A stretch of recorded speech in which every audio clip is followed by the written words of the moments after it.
Hello everyone, happy Friday. Welcome back to another edition of #AskRobCo. Super excited for our guest today, Mark McCulloch, Mr. Supersonic as he is known, and he will tell us why when we go a bit deeper into his story and his journey. Industry expert, historically food and beverage, now brand marketing, digital, social media. So, super excited to have such a experienced specialist with us, and he's going to tell us about his journey, his story. For everyone returning, you know how it works. On the right-hand side, you've got the questions column. You ask the questions, and we will give you the answers. Okay, Mark, over to you. Tell us who you are, where you're from, what you're doing, your life journey, and how you're currently changing the world. Okay, so hi everyone, thanks for taking the time this afternoon. So I was born on a Wednesday, no, I'm not going to do that. So basically, right now I'm in Brighton, so I live in Brighton with my family, and we've been here for about 5 years now. So if that's kind of the end of the story, then I guess we could go back a little bit to, try and put the pieces together. So yeah, really, working class family, first ever person in my family to go to university, so I was really pleased about that. And I started off mechanical engineering, and I was really bad at it, plus the pub was really alluring at University of Strathclyde, so I preferred going to the pub than doing double thermodynamics. So I got through with the skin of my teeth, and actually my second choice was marketing. And the reason my second choice was marketing, which I moved to after failing my first year at mechanical engineering, was I was really into music. So I worked at Our Price Records, if you remember Our Price Records. Yeah. And I was a Saturday boy, and it was the best job you could ever want as a kid. And yeah, so I was fascinated how something got recorded, got pre-released, released into the charts, then became number one, whatever. So I was part of that process because I had to change the chart, put up the new posters, then put up the chart, because so I was getting into that. And so basically I had a great teacher at school. He was a technical teacher, like a techie teacher we would have called him, for techie drawing and woodwork and all that, Mr. Gillis. And funnily enough, one of our best friends now in Brighton that we met separately is his niece. It's just the weirdest, hippity, crazy. Love so anyway, he's passed away now, but he used to get his jazz records from me at Our Price. Anyway, he came in and I told him the score, and I said, look, here's what's happened. I've failed and I'm thinking about this. And I said, I'm going to do music marketing. And he said, no, do marketing, because then you can go wide and then you can do anything that you like with the marketing knowledge. So I did that. So I went to Paisley, did that, did a year at IBM, understood industry a little bit, got my first taste of that. So my gap year was IBM. And then I took what you call a pass in Scotland. So basically, I didn't do my dissertation because I had a job set up for me at the music magazines. So NME and Loaded and Melody Maker and all that. I was going to work with them. And it was just a dream. So moved down to London, finished last exam on a Friday, moved down on a Monday. And then from there it was NME and Loaded. Then it was into some agencies, really getting into web digital stuff. But then quickly, became lastminute.com, sort of head of brand for the world. That was over a sort of 5-year period, joining as a brand manager for the non-holidays part of the business. Then moving to Barclaycard, which I hated, absolutely wasn't me at all. But I got a great piece of advice, which was eat your greens, so you won't like it, but you'll feel better after it. And that was really true. I learned so much about big corporates, how it works, politics, the game of chess that's going on under the table rather than over the table. There's all that going on as well. And also dealing with Portuguese, Spanish, Indian, South African, Americans. I got to understand how that all works. And then left there and went to Yo Sushi, and that's where I kind of fell in love with food and my waistline expanded. Did that, loved it. I mean, it was great. You were part of a gang there. It was wonderful. And the hospitality is one of the greatest industries in the world. It's so kind and giving and sharing, and you know, you're in the business of making people happy, you know, depending how you look at it, which I loved, you know. Absolutely. And then hop, skip, and a jump to where you're sitting right now at a music website called We7, which became Blank Box Music, and it might even have been that very office that we were in. Hopefully. And it gets sold to Tesco, and then we all left that, and then I started something called Spectacular Marketing. So it was always my dream to have an agency, and you know, about 20 people, London, Brighton, whatever. But I knew, like Super Mario Brothers, I had to complete all the levels, right? So I knew that I had to pick up all the stars and jump the mushrooms or whatever to get to the boss level, you know, and literally the boss level. So it was like, you can just start an agency if you want, but I felt that people would take you more seriously if you could say I was one of you, you know. And I did that for I did that for a couple of weeks, and then a job came up at Pret, so head of marketing, and I thought, I have to take this. I have to take this. So luckily I got it. You know, I was so blessed to get it, and it was great to be in a company that was ahead of its game. You know, it was ahead of its targets. You know, you used to stand up on Tuesday and do the figures and say, we're, you know, 80 grand ahead of budget or 800 grand, whatever it was, you know. And then it was just like, have a nice day. Like, you know, there was like, you know, go home early. I don't know. You know, there was, it was such a nice position to be in, because Pret were lovely people making lovely food, selling it to lovely people. You know, that was pretty much it, you know. And it worked. You know, there was no promotion jockeying. There was no 10% off, you know, or panicking about sales, or, you know, a different position now, obviously, with COVID and stuff. But, you know, then it was just glory days. So that was great. And also I learned to focus on the brand rather than the marketing. And it was, that brand was about the people, it was about the product, and, you know. And then went back to doing spectacular marketing, then became We Are Spectacular, then became an agency of 20 people just off Oxford Street. And then did that for about 6 years, maybe, something like that. The boys are still running it. I left them. I just wanted to try and spend a bit more time with my family, without sounding like a disgraced politician or anything like that. But I'd been away for 20 years, basically, you know. So that's not quite worked out, in the sense that, well, it has now with COVID, but before that I was, you know, clients in Leeds, clients in Austin, Texas, clients in Sofia, Bulgaria, you know, and so all these things. So, you know, you have to go where the work is, you know, it's just part of it. And that was it, really. You know, that was the main things of how I've got to where I am today, I think. Yeah.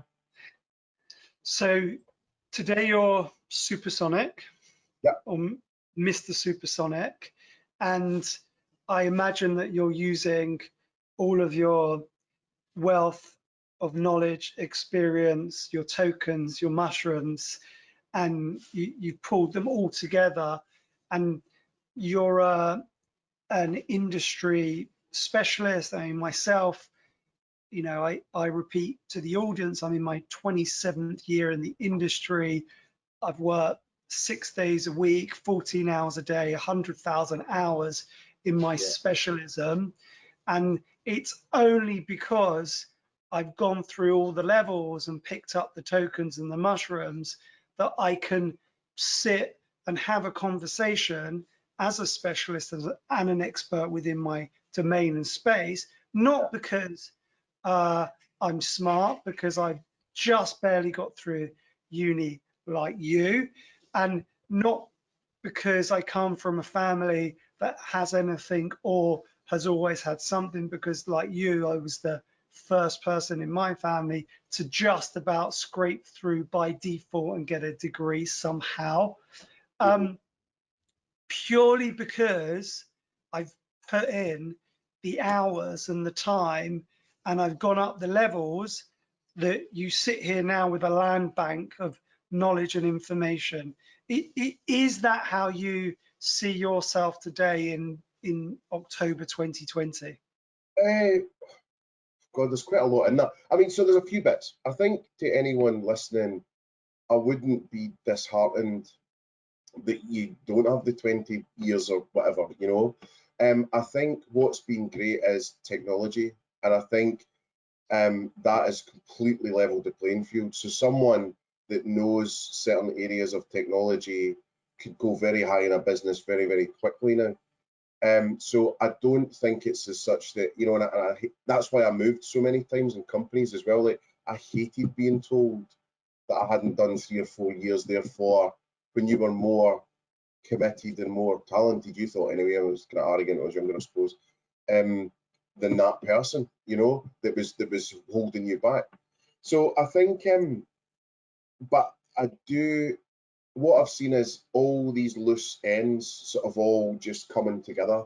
And what I mean by that is you've got the music part, which has given me, I'm still really tapped into popular culture, and I think that's, I've been seen as kind of the left field one, the crazy one, the digital one, you know, and all that. And I'm not really, but I think if you still wear sneakers at 44 and, you know, and still like basketball tops and all the rest of it, and you like the latest bands, then that keeps you young, you know. And I think marketing really is a young game in a lot of ways, you know, because there's new channels coming up. You've got to understand all these different generations, you know, all these different things. So I think it's that. Then there's digital. So, you know, coming through, well, one of my first jobs was with a motivation agency that used to do like, yeah, what would you say, like programs for people to pick up the phone on the second ring at a car dealership, and they would get, you know, rewarded for that. But it was things like they get holidays and, you know, and all this stuff, right?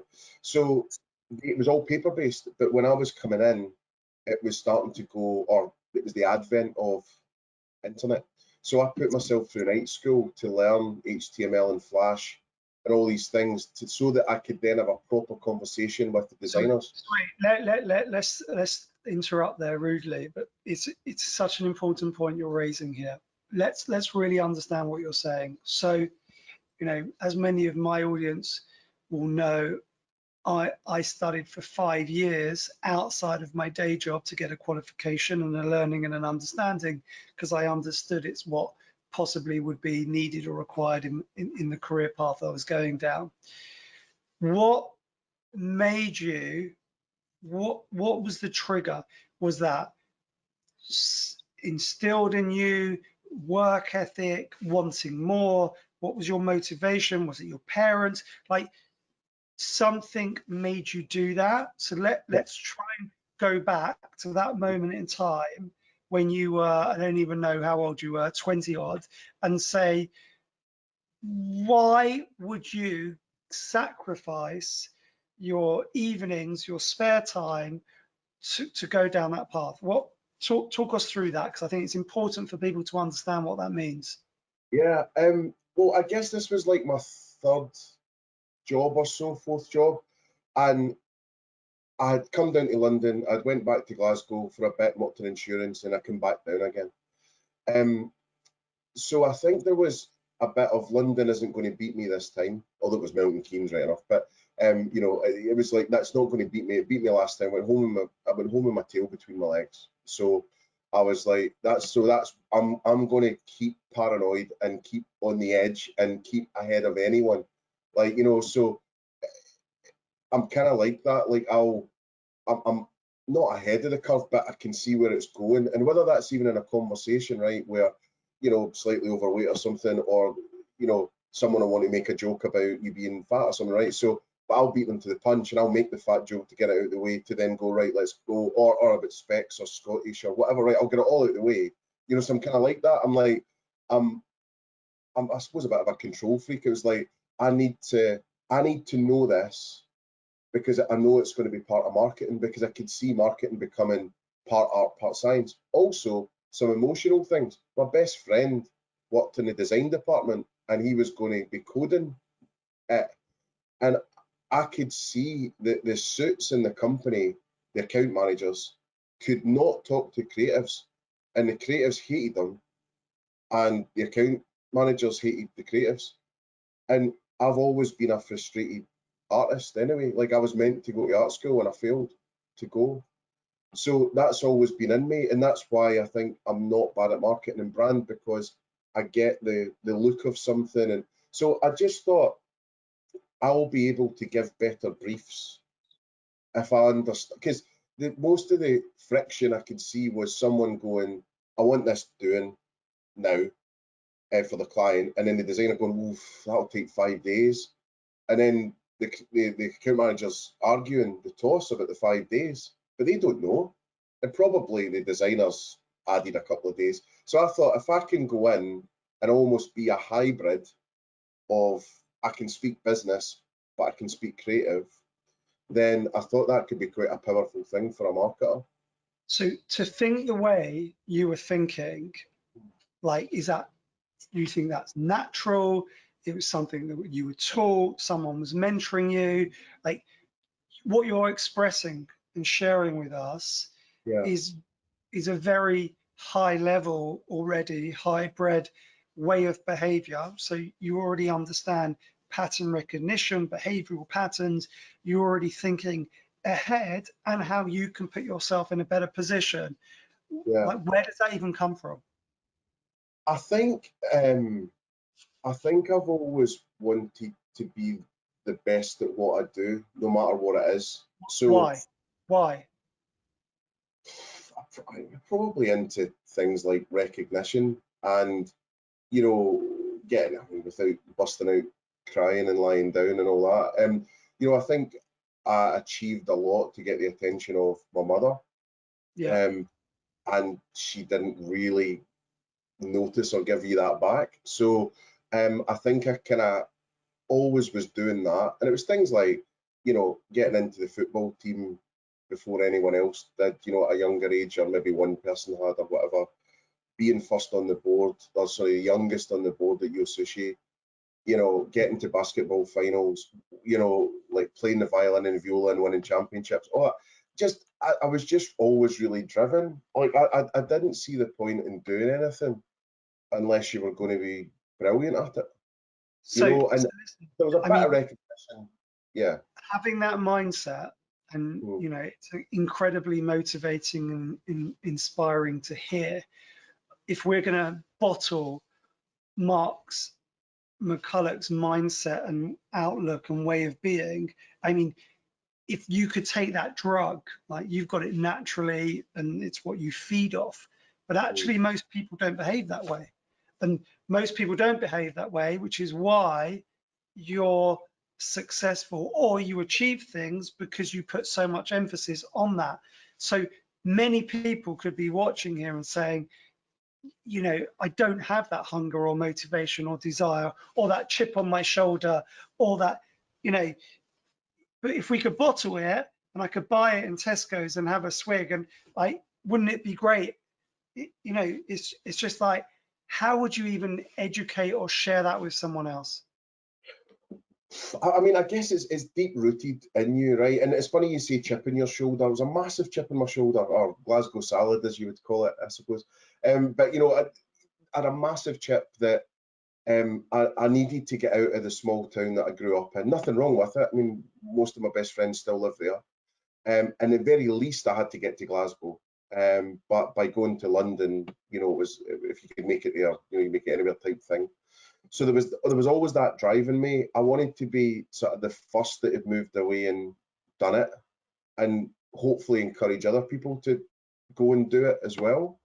And my grandfather was brilliant. He's an old Irish fella. He's away now, right enough. But he always said that, you know, no one's better than you, but you're better than no one. And that really gave you confidence to be the best that you could be, but also be respectful of others. And my dad as well, you know, I think I had him really willing me on. And there was a crossroads when I was about to do mechanical engineering, and he said something great, which was, don't work with your hands, work with your head.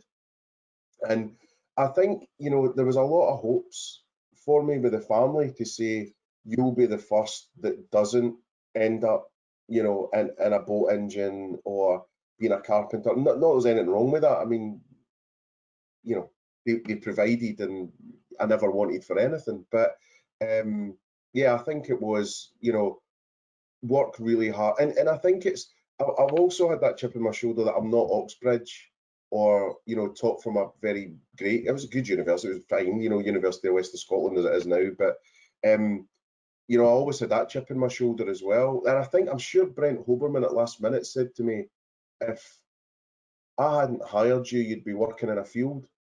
You know, and he was joking, right? It was just like kind of casual racism, I suppose. But there is that mentality, which is like, you know, if you're not from the Oxbridge crowd and all the rest of it, then you don't deserve to be there. So when I found myself in positions where I was having to spar with Brent and Martha who started last minute, they're going, you know, two of the cleverest people in the world, bar none. What right did I have to be in that room? And it's just, I would over prepare. I'd work longer hours. It's not that I wasn't working smart, but I would outwork you, and hopefully by doing that, I'd outthink you by being prepared. And I've still got that today.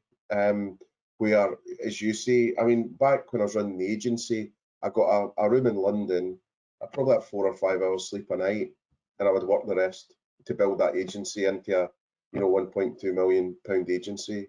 And it still never reached its potential. But I realised that I like doing the work rather than running a business. So, you know, and I don't trust an MD to have an MD. I'm a control freak, so I had to just go out on my own. But yeah, I don't know if that helps explain it. Yeah, no, definitely. I think it gives people a bit of understanding of who you are and what you represent. Got loads and loads of questions. We're going to try and run through as many as we can.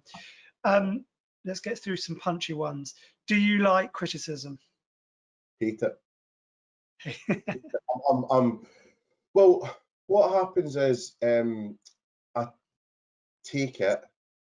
I'm really bad at respect. I'm really bad at respecting other people. Like I'm pretty much unemployable now, right? Like, you know, I can't say yes to a middle manager or a CEO when they're wrong. You know, I'm horrendous. But what I'm good at is I might react, but then I would take it away and think about it, and then I would come back and go, actually, you know. But something that's helped me with that actually is Buddhism. Not that I've, you know, doing it every day of the week or anything. I should be, but if you understand meditation and things like that, what it does is it gives you a couple of seconds in your brain to process something. And you know, if you're on the motorway and there's the chevrons that keeps you free away from the, you know what happens now, it's that. So Yeah. if you're riding like that, you know, really close, you'll react. Whereas if you just take a minute, absorb what something said, and I think that's a big flaw of mine. I don't listen enough, and I don't take on other people's opinion enough. But you know, you can't be perfect. No one's perfect, exactly. Do you have any pointers for someone wanting to really get their teeth into online marketing during COVID from their startup? Yeah, I mean, I think there's a few things. I mean, I'm pretty much self-taught. I would try not to spend too much money on, you know, gurus coming and helping you out, because a lot of them, they're, you know, it's a wild west out there. So I think there's a great friend in Google and YouTube, and you know, there's a lot of great free videos out there that can help you. What you need to understand with digital, without seeming patronising, is it's not just social, for example. So it's a complete digital ecosystem. And funnily enough, before I come onto the call, my wife asked what the call was about and says, "What were you saying?" And I said, "Well, you know, digital's became more important than ever," without being cliched. But you know, just all it is Gary Vaynerchuk stuff, which is, you know, where's that person's attention? And then if that's the punchline, you write the joke back. But you must have an e-commerce presence. You know, you must be able to be available however someone wants to get you. You know, even people that have got books out that don't have an audio book, you know, I want to tear my eyes out. It's just like, you have to be available. And that means a myriad of things. But what that gives you is plenty of grapple hooks on the mountain face, which will mean your business is secure, you know. Also, after this, I can send you some links to hundreds of pounds worth of free videos for you, from me and one of my friends, Alison, that we do social and digital and all these different things. So it'll be a start for free. You know, we usually charge for them back, and I can send them as a gift. But I think now's the time, like, almost forget everything else, you know, like digital's it. and you've still got a head start that so many people don't understand it. It's criminal how many people don't understand it. But I'll Brilliant. send them for sure. But just get That would stuck be in, great. get stuck in, and be a practitioner. Really understand how you do it as well, rather than be able to talk about it. Brilliant. Super positive vibe from Mark. Going to check out your work. Thank you. Love the green background. Where's that come from? Is that your favorite color? Did you fall in love with green?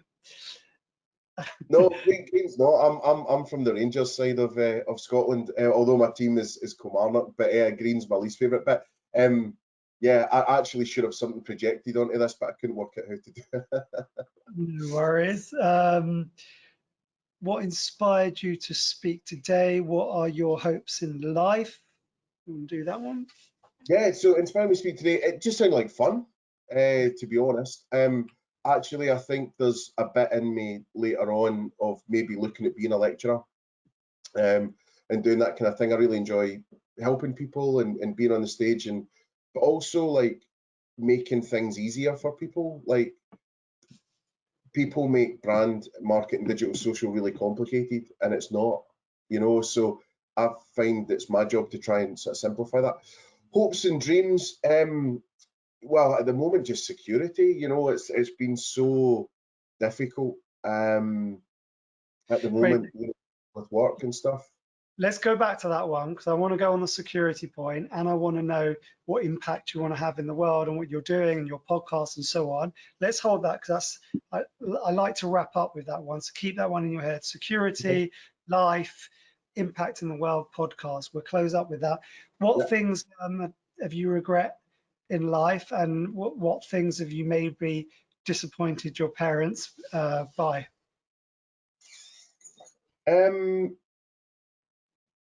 I think, I guess regret.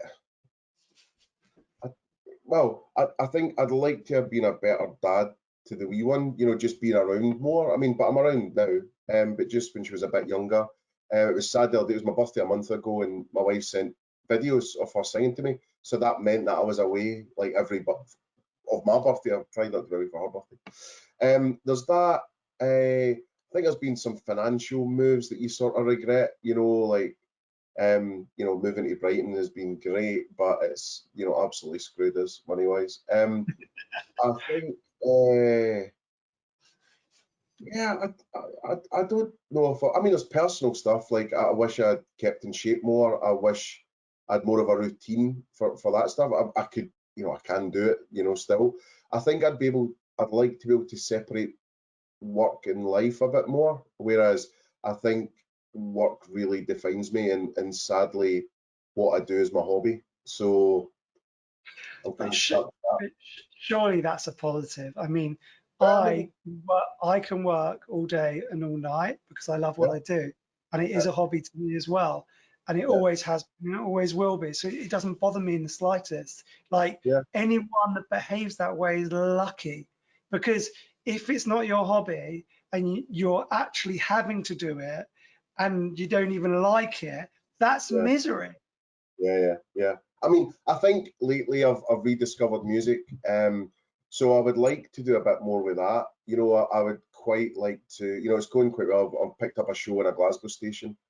And the podcast's going really well too. I've got a music podcast where I interview 90 stars, and I've got a work podcast. And the work podcast, I mean, yeah, it's been like top 10 in like iTunes and things like that. And you know, weirdly, the music one's getting good traction in Japan. So I mean, I think there's a few little areas I'd like to maybe break into.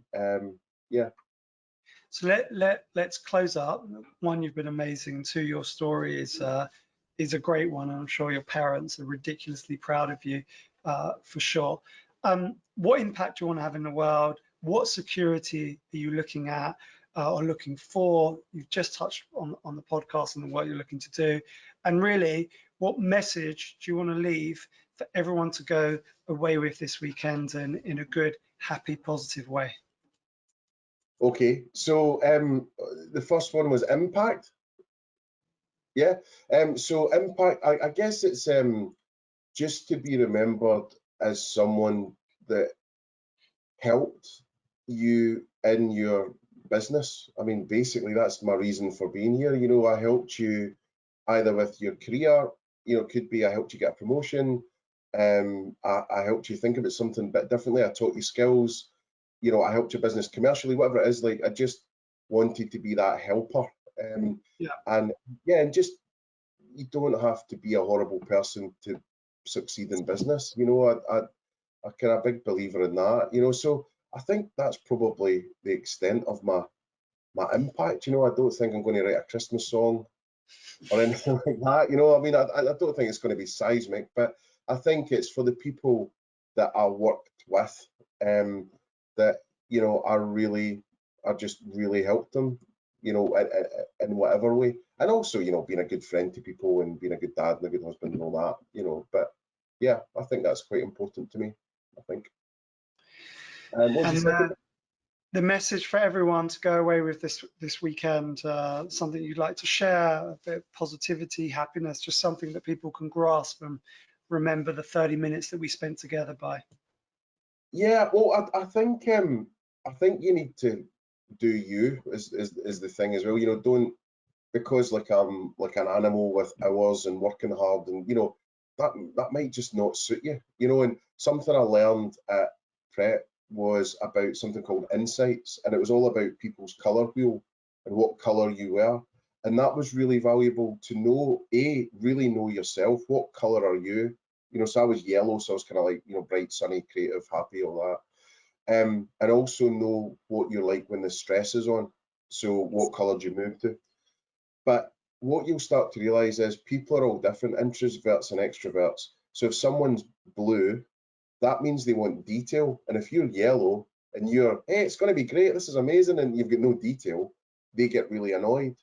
And for them to feel like you, it takes up a lot of energy and vice versa. So what I would say is start to investigate that. Start to understand you and start to understand everyone about you and think about how they want to be communicated to, because that's the key to everything. In terms of key to success or not success lately with business being up down the tubes and all that, is just, there's a phrase that so many people have used about me, which is, he'd get a jelly piece at any door, right? Which means you'd get a jam sandwich anywhere, right?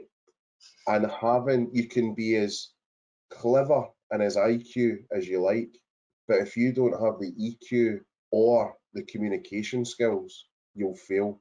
So you're far better indexing on being a great communicator and communicating to that person in the way that they want to hear communication. And that's the key to everything. And apart, you know, just being so tuned in to others is it. Amazing. I think, Mark, I think I did that insights exercise. I'm sure I was yellow as well. Yeah, I'm beautifully fluffy, and visions and dreams and wishes and great energy. And then when the blue detail, I think blue is, you know, it's like, yeah, that's someone else. I know we discussed it why Supersonic again?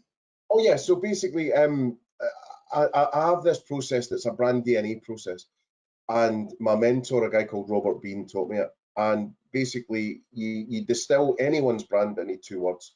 He distilled me, before we had the name, he distilled me into rocket booster. So he said, if you attach yourself to any business, you rocket boost it. You know, so that's quite a nice thing to. So I just was searching Google images, going rocket booster, and then I saw Supersonic, and I thought, well, fighter jets and stuff, Sonic the Hedgehog, Oasis, perfect. And then it just got a wee strap line about making your brand boom. So yeah. Love that. Mark, you've been amazing. Your journey is great. Your journey is obviously going to go supersonic, because that's everything that you are and what you represent. Thank you for sharing your story, journey, and positivity and happiness. Thanks everyone else for joining. Thanks for all your questions. #AskRobCo. Every Friday, 1 p.m, same place, same time. Be safe, be well, be positive, be happy, and everyone look after yourself. Thank you so much, everyone. Have a great weekend. Thank you so much, Mark. See ya. Thanks. Yeah.